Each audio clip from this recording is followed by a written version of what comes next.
मालकांच्या आता आणखी काय आठवणी सांगता येतील? मालकाच्या आठवणी जिल्हा म्हणजे बँकेच्या तुम्ही संचालक झाला, जिल्हा ते बँक कसं झाला जरा म्हणजे ते सांगा. जिल्हा बँकेचं काय झालं, त्यांनी ते तसं ठरवलंच होतं. ज्या वेळेला त्यांचं बँकेची निवडणूक लागली त्यावेळेला त्यांची जी मिटिंग झाली त्या मिटिंग मध्ये चक्रार पद्धतीनं ही जी काय पद आहेत म्हणजे आपली मागासवर्गीयाचं आरक्षणाचे जे विषय आहेत ते चक्रार पद्धतीनं त्यांनी ते केलेलं होतं. तर त्यात आपल्या तालुक्याला ती ओबीसीचं पद आलं त्या त्यांच्या नियमाप्रमाणे. तालुक्याला ओबीसीचं पद आलं म्हणल्यानंतर मग ते तालुक्याच्या त्या डायरेक्टरना तो माणूस घ्यायचा असतो ना त्यांच्या सोबत.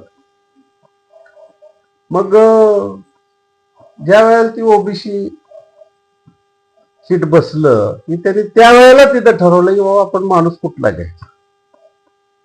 एक पद्धत होती त्या माणसाची माणसाकडे बघण्याची.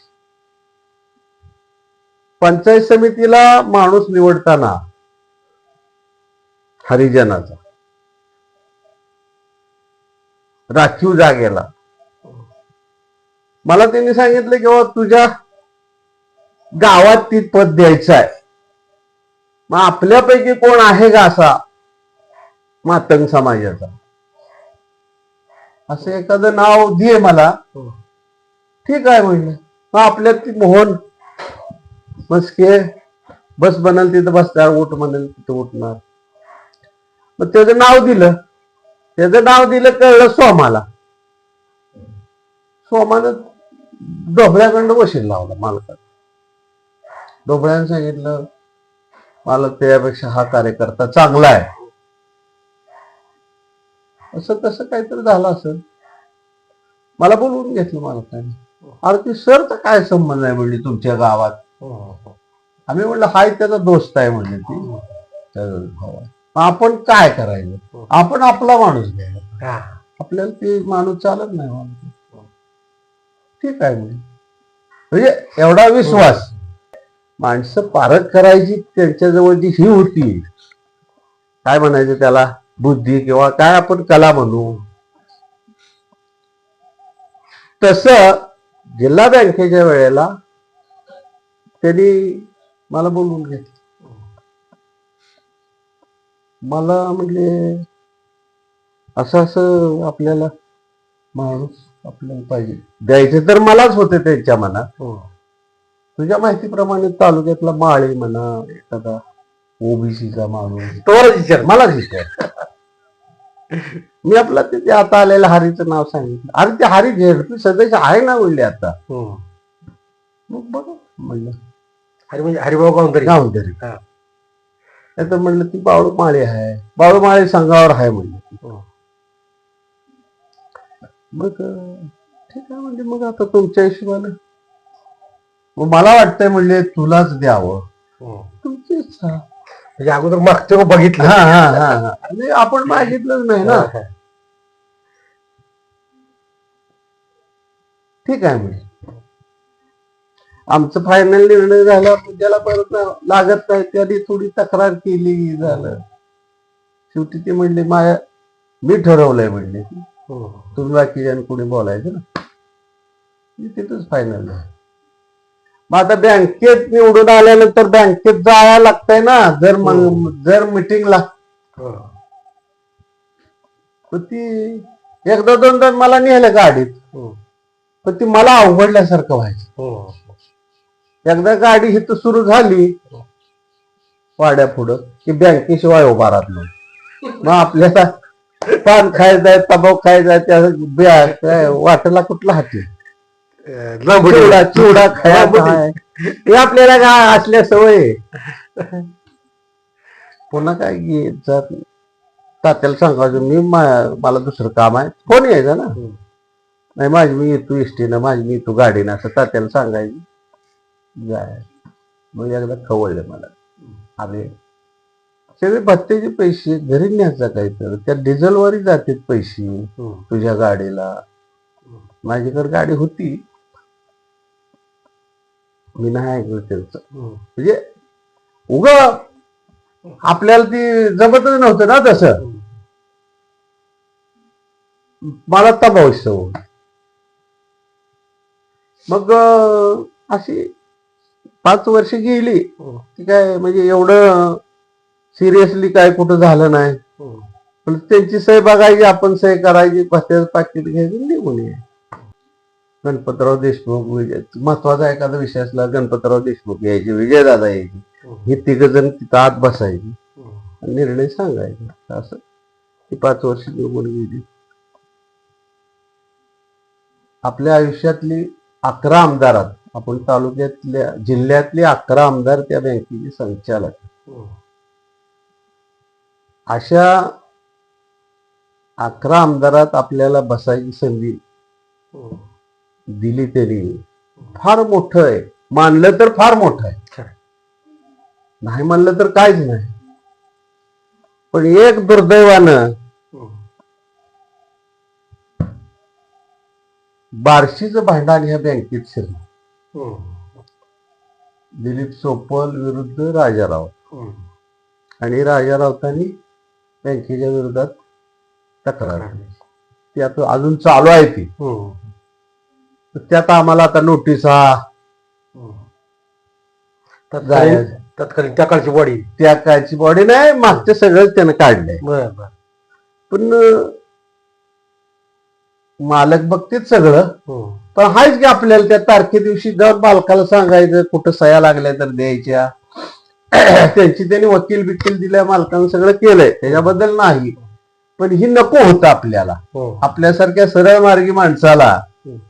खरं काय चालतं का मग ती राजकारण पाहिजे झालं, राजकारणासाठीच झालेलं आहे. खरं काय झालेलं नाही. फक्त त्याचं म्हणणं काय होतं राऊताचं, त्यांचा विरोध हे मोहिते पाटला, तुम्ही जी ही कर्ज वाटप केलं आमच्या अधिक असेल किंवा आमच्या बॉडीत असताना, हे कर्ज वसूल झालं नाही. आणि वसूल न झाल्यामुळे सोपलच्या कारखान्याला काहीतरी आर्यन शुगरला ही कर्ज जी तुम्ही दिली ती वसूल न झाल्यामुळं बँकेच्या तोटा झाला. एवढा एवढा तोटा झाला. हा तोटा संचालकांनी भरून द्यावा, असं त्याचा मुद्दा आहे. ती कोर्टात आता आलंय सरकारकडे. सहकार मंत्र्यापाशी आता चालू आहे. त्या तारखा उद्याची 12 तारीख आहे. हे सगळं आहे राजकीय. आता त्याला केलंय आमदार, आहे जे करतील ती करतील, आपण आपलं त्यांच्या मागे राहायचं. म्हणजे एवढ्या मोठ्या संस्थेत जिल्हा बँक ही फार मोठी बँक आहे आणि शेतकऱ्याच्या सोयीची आहे. नुसत्या उतार्यावर कोण तुम्हाला पैसे द्यायला, कुठली बँक देते पैसे, सगळं बांधून घेत. मला पण आठवतं एकदा शिवाजी चौकामध्ये दिलीप सोपलांची सभा होती. दिलीप सभेसाठी आलते. त्यावेळेला त्यांनी सांगितलं होतं एक बँकेचा किस्सा की महाराष्ट्रातल्या सगळ्या बँका त्यावेळेला घायला आल्या होत्या. आणि त्यावेळेला त्यांना विचारलं की बाबा तुमची सोलापूर जिल्ह्याची बँक आजही सुस्थितीत कशी काय. त्यावेळेला त्यांनी सांगितलं की आमच्या बँकेवर 3 भुजंग आहे. भाई गणपतराव देशमुख, मोठे मालक आणि एस.एम. पाटील. आणि ती परिस्थितीच होती. या तिघाशिवाय काय तिथं निर्णय होतच नव्हते ना. बाकीचे संचालक म्हणजे सगळे नामधारी, निर्णय क्षमता कोणापाशी म्हणजे असं. आणि त्या तिघाच्या मागे जात होती लोक, सगळेच आमदार होती, एकी होती. त्यावेळेचा काळ हा एक चांगला काळ होता. आता सारखं काय वडावडी नव्हती, कोणाबद्दल द्वेष नव्हता. आणि गणपतराव सुधाकर मालक, ब्रह्मदेव दादा माने, विजय दादा, ह्या लोकांना लोक मानत होते ना. आणि स्वच्छ चारित्र्याची सगळीच माणसं, करप्टेड माणूस यात नव्हताच ना. फक्त सुरुवात झाली त्या दिलीप सोपल आणि राऊतच्या भांडणामुळं त्या बँकेला थोडं प्रशासक आला. तालुक्याचं भांडण जिल्ह्याला भावलं. त्याच्यानंतर प्रशासकच आला. निवडणूकच लागली नाही. आतापर्यंत निवडणूक नाही. आता काही तर जाहीर झाली निवडणूक जिल्हा बँकेची. मालकाला जाऊन 6 वर्ष झाली. 6 वर्ष झाली. तर काय तोटा झाला वाटतं, म्हणजे काय किती तोटा झाला तालुक्याच्या राजकारणाचा असेल किंवा वैयक्तिक भैरवमामाचा असेल, गावाचा असेल किंवा तालुक्याचा असेल. थोडस काय झालं, मालक गेले. वाईट एका गोष्टीच वाटत की त्या माणसाचा मृत्यू इथं पंढरपुरात व्हायला पाहिजे. आणि त्याचं गोड कौतुक झालं पाहिजे होतं. ती एक खंत आहे आमच्यासारख्या मनात. शेवट चांगल्या पद्धतीनं व्हावा अशी एक अपेक्षा प्रत्येकाची असते, पण ती काय म्हणजे सामान्य माणसाला ती एक थोडं मनाला रुख लागली. असं घडायला नको. मला गेल्यापासून मला स्वतःला तर प्रशांत मालकांना अजून तसं जाणून दिलं नाही. आपल्याला काही तर कमी आहे असं मला कधी वाटत नाही. कारण का तर ते असं कुठंतरी एखादं बसल्यानंतर बोलतो की बाबा तुमच्यासारखी माणसं नाहीत आता. 40 वर्षाचा काळ एका माणसापाशी वागायचा आणि आम्ही तुम्हाला जवळ बघितलेलं आहे की तुम्ही असं तिकडे 4 दिवस तिकडे 4 दिवस अशा पद्धतीनं म्हणजे सत्ता असो नसो काय देऊ ना देऊ पण आपल्या आपल्या पद्धतीनं. याच एकमेव कारण माझं मला ही गावाची ही 2 धेंड विरोध करत होती. ह्याला फाईट द्यायची म्हणलं तर आपल्याला ह्या माणसाशिवाय पर्याय नाही आणि ताकद आपल्याला दुसरं कोणी देणार नाही. समाजासाठी लोकांसाठी हो निस्वार्थ काय स्वार्थ त्यांचा होता. कुठं स्वार्थासारखं त्यांच्या संपूर्ण आयुष्यामध्ये त्याने एक स्वार्थ केला. आता त्यांचं कुटुंब मोठं, त्यांची शेती मोठी, त्यांची मिळकत मोठी, त्या परिस्थितीत त्यांचे भाऊ त्यांचे पुतणे त्यांनी प्रपंच केलाच पाहिजे ना. त्यांच्यासाठी पाहिजे ना. हे एक ब्रह्मचारी ह्यांना काय मुळात लागतच नव्हतं.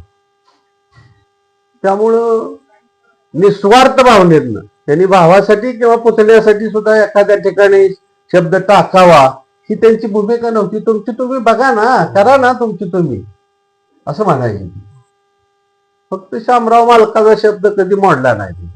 उभ्या आयुष्यामध्ये थोरल्या भावाचा शब्द कधी मोडला नाही. कारण काय झालं एकदा निवडणुकीमध्ये पैसे कमी पडले त्यांना.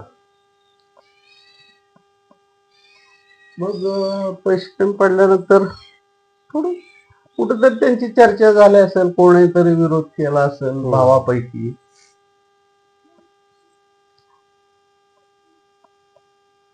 मग ते शामराव मालक म्हणले त्याच्या ईशाची मी जमीन विकणार आहे म्हणजे. तुमचा काय संबंध? बर बाकीच्या भावाला आणि तशा पद्धतीचा निरोप मधु काकाला मला आला. म्हणजे हे असं असं करायचंय आपल्याला. बघा पोट गिरायक असेल ही काय व्यवहार झाला नाही. पैसे दिले, निवडणूक झाली, ही केली, पण त्या शामराव मालकाची इच्छा होती त्यांची. ह्या माणसामुळं परिचारक कुटुंब नावारूपाला आलंय. बरं हेच काय आहे? हाय त्याच्या वाटण्याची जमीन आपण विकून टाकू आणि त्यालाच खर्च करू. असं एक प्रामाणिक त्या माणूस होता. म्हणजे त्यांनी कधीही सुधाकर मालकाला कुठल्याही गोष्टीत कमीपणा येईल असं शामराव मालकानं कधीही म्हणजे वागले नाही. फार जीव त्यांचा होता सुधाकर मालका. म्हणजे असं कौटुंबिक वातावरणात सुद्धा काही वेळेला आम्हाला प्रसंग यायचा ना. म्हणजे आम्हाला माहिती व्हायची कारण म्हणजे हीच की त्यांच्या फार जवळ गेल्यामुळं नेहमी ज्या वेळेला मालक काहीतरी नाश्ता पाणी करत आत बसायचे. जिथं बसत होते तिथनं एक आत खुले आणि तिथंच बसायचे काहीतरी खातर. मी गेलो तर त्याला म्हणणार कोण आलंय रे? ती बहिरमाळे आला. त्याला इकडे बोलव, आत बोलवाय बस. पोहे असायचे किंवा चिवडा कुठं काय हा म्हणा चालता चालतं. म्हणजे एवढा मोठा माणूस आपल्यासारख्या सामान्य माणसाला जवळ घेऊन हा म्हणतोय म्हणजे त्याला किती मन मोठं पाहिजे. आता ती समजा राजकारणाची पद्धत बदलली वाटते. आता बदलली ना. नाही कसं आहे आता ते पहिलं काहीच राहिलं नाही. आता त्याची आर्थिक परिस्थिती काय आहे, हो. एखाद्याला पद द्यायचं आहे, एखाद्याला उभा करायचा आहे कुठंतरी, त्याची आर्थिक परिस्थिती अगोदर बघितली जाते. त्याचं चांगलं वाईट त्याचा परिणाम ह्याचा फारसा विचार केला जात नाही. फक्त त्याची कॅटेगरी काय, तर आर्थिक परिस्थिती चांगली आहे, खर्च करू शकतोय. असंच आत्ताचं राजकारण हे कुठेही बघा तुम्ही, ग्रामपंचायतीपासून विधानसभेपर्यंत बघा, चुकीच्या पद्धतीनं आतापर्यंत माणसं उभा मालकानंतर काही गोष्टी गेल्या आपल्या हातनं. त्याची कारणच ती आहेत. आपल्याला याचा अर्थ काय, आपण या बारक्या मालकाला नावं ठेवायची नाहीत, पण परिस्थिती तशी निर्माण झाली, त्यांना तशा पद्धतीनं निर्णय घेणं भाग पडायला लागलं. पूर्वी पैसे लागत नव्हते मोठ्या मालकाच्या काळात इतके, पण आता पैशाचा सगळा वारेमाप खर्च आहे. फार लोकांच्या म्हणजे इच्छा आकांक्षा वाढल्या त्या, आणि म्हणजे पैसेच पाहिजेत लोकांना, पैशाशिवाय कार्यकर्ता सुद्धा हाल नाही, अशी परिस्थिती. आता तुम्ही ते जुनं राजकारण पण बघितलं, हो, आता नवीन पण बघताय. होय, आपल्याला तर मालकाच्याच विषयीच बोलायचं नाही, नाही, म्हणून त्याला अवतडे असतील, होय, तिकडं अरविंद पाटील असतील. होय, तर जिथं निष्ठावानापेक्षा मोहरं करणे, तो आपण ग्रामीण भागात हांजी हांजी म्हणतो, अशा कारणामुळे संख्या तिथं वाढली असं वाटतं का? त्याच्याबद्दल आपण काय बोलावं, त्या लोकांबद्दल आपण काय बोलायचं, ज्यांना पटतं ती वागतेत, हांजी हांजी करतेत. आता आपण समाधान अवतड्याला आपण निवडून दिलं, चांगला माणूस आहे बरं का, इथं गावात येते. हो, आल्यानंतर भैरूमामा कुठे, आपण आपल्याला जवळ बसू. भारत भालके सुद्धा गावात आल्यानंतर भारत नाना आणि मी एकत्र राहिली जयचुंडीच्या मठात. आमच्या मागं होता तो शिकायला. हा, त्यावेळेस त्या नेताजी पाटील, बजरंग बागल, अशोक आदाटे ही आमची गँग होती ती. म्हणजे मग ती प्रत्येक वेळेला इथं गावात आलं का नाही, लग्नाला असेल, कुठल्या कार्यक्रमाला असेल, कोणाला तर अरे तू भैरूमाई दिसतो का बघ म्हणा, हा हाय हाय त्याला बोलव. आमदार म्हटलं, त्याच्यावर बरीचशीच आमच्या ह्याच्यात टीका टिप्पणी व्हायची, म्हणजे पण सुस्ती म्हणून ही मी दादा बी आलं म्हणजे तसं करत. काल परवा येऊन गेले. आपण कुणाचं कुठल्याही आमदाराला किंवा कुठल्याही पुढाऱ्याला हो की नाथाबाबरचं काम करू नका हा शब्द कधीही नाही. उलट होत असलं, नाथाबाबर जरी शिवाय देत असला आणि त्याचं होत असेल तर तो प्रसंग आला, माझं तेवढं सांगा म्हणलं तरी आपण सांगायची आपली तयारी. कारण त्याला आपण चान्स देऊन बघायचं ना, की पुढे नीट राहील, नीट वागल. ह्या आशेनं आपण कुणाबद्दल द्वेष, कारण का मालकाचं संस्कारच तसं होतं ना, मालकच कोणाला तसं वागत नाही. कुणी बी आम्हाला त्या वेळेला वाटायचं मालक तुम्ही ती माणूस परवा आपल्याला असं करत होता, ते आपल्याबरोबर वागतो, तुम्ही तसं त्याला लगेच फोन केला. अरे जाऊ दे, आपल्या एका फोन त्याचं चांगलं झालं तर ते उद्या आपल्याकडे का आपण काय त्याला काय दिलंय, त्याला एक फोन मारला एवढंच केलंय आपण. मनाचा मोठेपणा तेवढाच मोठा होता ना. ते तसा मोठेपणा कुठल्याही राजकीय माणसाबद्दल मला म्हणजे आतापर्यंत मला जाणवला नाही. सगळे आमदार जवळ, जिल्ह्याचे सगळे आमदार मी जवळ न बघितले, असं माणूस नाही. आता पंढरपूरच्या राजकारणाचा किती तोटा मालका गेल्यामुळे झाले? बालक गेल्यामुळं बराचसा तोटा झाला, हे सगळ्यात मोठा तोटा. याचा अर्थ प्रशांत मालक काही करत नाहीत असं नाही, त्यांच्यापेक्षा दुप्पट वेगानं पळतील, पण लोकांची मानसिकताच नीट राहिली नाही. त्यामुळं दोष मालकाला देण्यात तयार, लोकांनाच ते भावना आहे. आणि जातीय राजकारण हे त्यावेळेलाही होतं, पण आता जास्त प्रमाणात चालू आहे. आणि सगळ्यांची जो काय कार्यकर्ता जुना आहे, निष्ठावान आहे, त्याला सगळ्यांना वाटतंय ना बाबा एकदा जनतेतनं मालक आमदार झाले पाहिजे. ती मग प्रामाणिक प्रयत्न करते, पण ऐन वेळेला असा काहीतरी घोटाळा होतो आणि आपण थोडं कमी पडतो ना. काय कोणाला कमी, ही तर काय कोणाला येऊ नका म्हणते का काय म्हणते का कोणाचं काम करत नाहीत, अडवते, असं काय सुद्धा ना.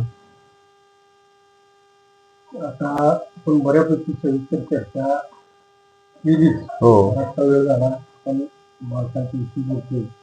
जाता जाता एखादी आठवण मालकांच्या अशी सांगा की बाबा ते आपण या मुलाखतीचा शेवट करत असताना मालकांच्या विषयी किंवा तुमच्या विषयी मालकाने एखादं केलेलं काम असेल किंवा तुम्हाला एखादं तुमच्या परस्पर एखादं भावलेलं काम असेल, अशी एखादी आठवण सांगा.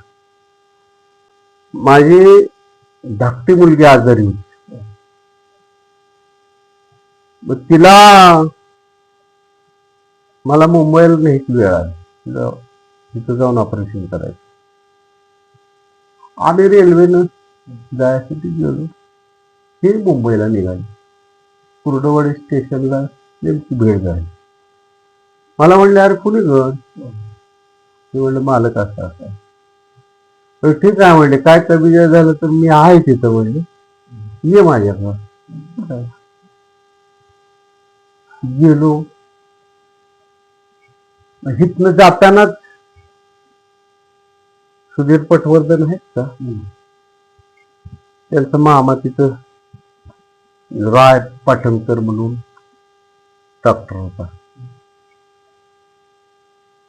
त्या हॉस्पिटलला आम्ही ऍडमिट झालो. ऍडमिट झाल्यामुळं त्याने थोडं स्वस्तात आपल्याला हे केलं. ते ऑपरेशन ते डॉक्टर करणार होते.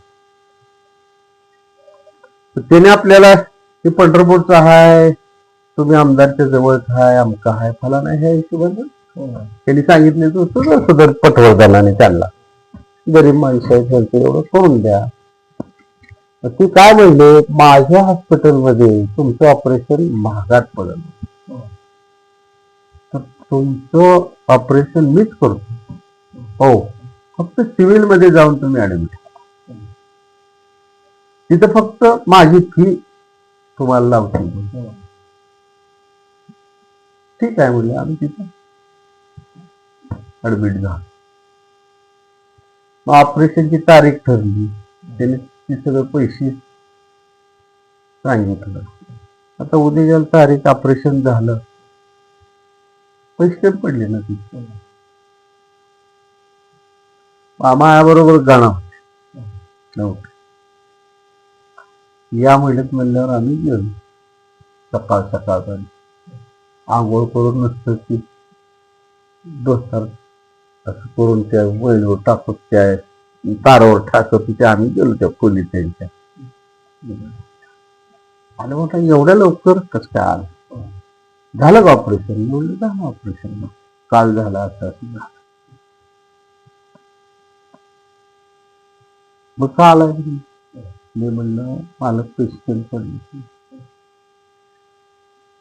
येडा मुंबईत पैसे कधी लागणार आहे? उद्या परवा ते बिल भरायला म्हणल्यानंतर ते घेऊन आलं, तेवढे पैसे संपले. लाखाच्या पुढे गेलं ना हिशोब.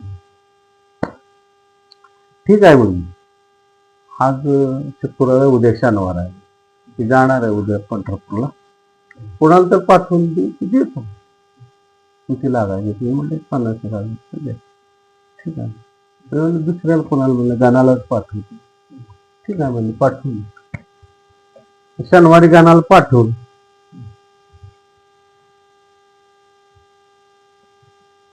दिले गाणाला पैसे. गाणा घेऊन पुन्हा मुंबईला झालं चांगलं. त्या पैशाचं नाव कधीही काढलं, जसं मोटरसायकलचं तसं ह्या पैशाचं कधीही त्या सदग्रस्तानं अजिबात नाव काढ. त्या काळातलं 50,000 काय नाही. आणि मी ती काय बोललो म्हणजे असं काय, असं भावनिक मुद्दा आहे. कोणी जर आपल्या घरातलाच हा खर्च आहे, त्यावेळेला त्यांनी तसा विचार केला असेल, म्हणून आपल्याला कधी तो विषय त्यांनी काढला नाही आणि मी पण कधी काढला नाही. आणि आपली तशी त्यावेळेला तशी परिस्थिती नव्हती. आलं लक्षात. परिस्थिती पण होती आपली त्यावेळेला. ह्या धावपळीच्या ह्याच्यात तसा प्रपंच नाजूकच पहिल्यापासून. आता ह्या 10-5 वर्षात जरा बरं चाललंय आपलं. पण मला कधी माझ्या वैयक्तिक कामाला म्हणजे मालक करतच होती सगळं, पण प्रशांत मालक सुद्धा काय माझ्या वैयक्तिक गोष्टीला कधी सुद्धा नकार नाही. तर मग कुठलीही गोष्ट असू द्या, पण ती थोडं आपल्याला त्यांच्या कलेने घ्यावं लागतं असं आहे ती. मोठ्या मालकाचं ज्या पद्धतीनं आपल्या बाबतीत वागणं होतं तेच सेम ह्यांच्यापाशी सुद्धा आहे. ही जी निष्ठावान जी काही जुनी पिढी किंवा जी आहे ती त्यांच्यापेक्षा जुनी कशी वाईट आहे ती सांगणारी संख्या जरा वाढती वाढते. आपल्याला महाग बसावं लागतं. आज निघतीला आपलं जरी सगळं खरं असलं काय असलं बरोबर असते आपण महाग बसायचं. पहिला कसा वाईट आणि हे कसा चांगला आहे असं चालायचं. आता राजकारणाची पद्धतच ती झालेली आहे. बरं मी आता तर काय करणार आहे, 10 जण तसं 9 जण तसं म्हणते तर एकट्याचं कोण ऐकायचं. त्यामुळे ती 10 जण 9 जणांचं बरोबर आहे म्हणायचं, कामाला गाठ घालायची. शेवटी नेत्याने किती तर चारित्र्य किंवा प्रामाणिकपणा केला तर कुठं आता म्हणजे लोक तशी राहिली नाही ना. प्रत्येकाला प्रपंच आहे, स्वार्थ आहे, पैसा पाहिजे, सगळं पुढारपणात होऊन गेलं पाहिजे असले लोकांची धारणा झाली आहे. आपल्या ठराविक काम आपलं होतं या एवढ्या मर्यादित गोष्टीसाठी आता माणसं थांबत नाहीत. नाही काय तर मला असं भलं मोठं माझ्या पदरात पडलं पाहिजे अशी नवीन पिढी राजकारणात लय काय तर मिळतं अशी एक कल्पना करून घेतात की लोक. त्याच्यामुळे जुन्या पिढी काय परिणाम झाला किंवा असं वाटतं तेव्हा ज्याला समजतंय ती पण त्याच्यावर काय परिणाम होत नाही. मला ती समजतंय ना, मी त्याचा परिणाम अजिबात करून घेतो. मी उठून माग बसतो. आपल्याला नाही आपल्याला समोरच्या नेत्याच्या मनात आपल्याबद्दल काय आहे आपल्याला माहिती असल्यानंतर काय मोहरं बसलं काय मागं बसलं काय. आता परवा एक कशाच तर मीटिंग अर्बन बँकेत झाली हॉलवर. बघा तुम्ही आला होता का नव्हता, मला जरा उशीर झाला म्हणून मी आपलं खुर्च्या सगळ्या आटल्या होत्या मोर्चा म्हणजे आपलं महाग समोर ती चटई ती टाकली त्याच्यावर बाकीची लोक बसली होती. मी तिथंच गेलो बसायला. मला म्हणले उठा बाहेर बाबा तुम्ही तिकडे खुर्चीवर बसा म्हणून. त्या शिपायाने खुर्ची आणून दिली तिथं त्या खुर्चीवर बसला. म्हणजे कुठंतरी आपल्यावर लक्ष आहे, प्रेम आहे असं. म्हणजे काय किती जरी चोठ्यानं दिलं त्याने एक दिवशी सगळा विषय हा संपणार. एवढा मोठा मालक, हो त्या तालुक्याचा मालक, एक दिवशी सगळा विषय सोडून गेला. आपण त्याच्या मागे जाणार आहे. मग हे करत असताना आपण सुद्धा कुठे समोरच्याला रुचू नये किंवा आपण सुद्धा काहीतरी जादा ओढून घेतोय असं वाटू नये अशा हिशोबाने आपण पहिल्यापासून राहिलेलं आहे. गावात सुद्धा काय नाही आतापर्यंतच्या माझ्या कारकिर्दीत कोणीतरी आर्थिक व्यवहारासाठी मला कोणतरी शिवी देतंय काय करतंय. शिवी द्यायची फक्त राजकारणासाठी लोक शिवी देतील. बाकीच्या गोष्टी बरोबर आहे का नाही, बाकीच्या गोष्टीत आपण नाहीच आहे कुठल्या भानगडीच नाही. ती राजकारण करत असताना काय बाकीचे वाईट नाद आमचं फलानं हे असलं काय नाहीत माझं अजिबात नाही. त्याच्या कडेला सुद्धा नाही मी कुठं. त्यामुळे आपण निवांत आहे. बाकी आपल्याला आता सध्याच्या परिस्थितीत चांगल्या मनस्थितीत आहे. बिघडलेलं नाही, काय व्यसन कुठलं नाही. त्याची कृपा म्हणायचं. असल्या मोठ्या माणसाच्या सहवासात आपण 30 वर्ष 35 वर्ष काढली. त्याचे संस्कार आपल्यावर आहेत. तीच बरोबर आपली म्हणायची. आणि त्यांच्यामुळं आपलं काही नुकसान झालेलं नाही, अजिबात नाही. कधीही त्याने मला पैसे खर्च दिले नाही. कधीच नाही. जुनी पिढी मोठ्या माणसांच्या बरोबरी काम करणारी किंवा त्यांच्या पोटाला धरून चालणारी त्या काळातले राजकारण त्यांच्यापासून शिकणं असेल किंवा राजकारणाची सुरुवात असेल. आणि अशा पद्धतीची ही जुनी लोक आता राजकारणामध्ये फार थोडी राहिली. माणसाच्या बरोबर काम करणार फार कमी. आता मालकाच्या ह्या चांगल्या पुण्यस्मरणाच्या निमित्तानं आपण तालुक्यातील अनेक काही ज्येष्ठ मंडळी आहेत त्यांचेही आणि मालकांचं होणारं जाणून घेण्याचा प्रयत्न करू. आज मामा तुम्ही आम्हाला भरपूर वेळ दिला आणि सविस्तर माहिती दिली याबद्दल तुमचा आभार आहे. आभार आहे.